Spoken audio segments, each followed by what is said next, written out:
પહેલા તો તમે આ ફોનનો લુક જોઈ લ્યો. આ ફોનનું નામ છે રેનો 15C. આ રેનો 15C પરચેસ કરવો જોઈએ કે ના કરવો જોઈએ તે આ વિડીયોમાં જણાવીશ, તો વિડીયોને અંત સુધી જરૂર જોજો. પહેલા તો આ ફોનના સ્પેસિફિકેશન વિશે કહું તો આ ફોનની અંદર છે AMOLED display, 120 Hz refresh rate અને આઉટડોર 1400 નીટ પીક બ્રાઇટનેસ. આ ફોનના કેમેરા વિશે વાત કરીએ તો આ ફોનની અંદર ટ્રિપલ કેમેરા સેટઅપ આપેલો છે.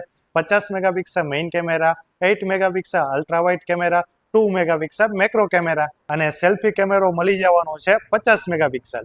સાથે આ ફોનની આઈપી રેટિંગની વાત કરીએ તો આ ફોનની અંદર છે IP66, IP68 અને IP69.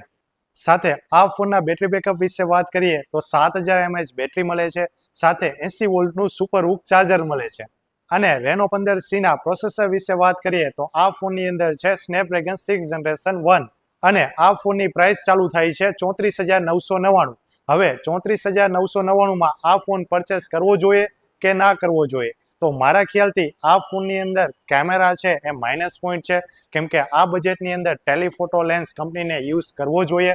બીજા નંબર વાત કરીએ આના પ્રોસેસર વિશે તો આ ફોનનું પ્રોસેસર બહુ સ્લો છે. સ્નેપડ્રેગન 6 જનરેશન 1 જે અધર કંપની 10 થી 15,000ના ફોનમાં યુઝ કરે છે.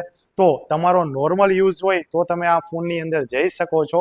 બાકી આ ફોન કરતાં ઘણા બધા નવા મોડેલ તમને મળી જશે.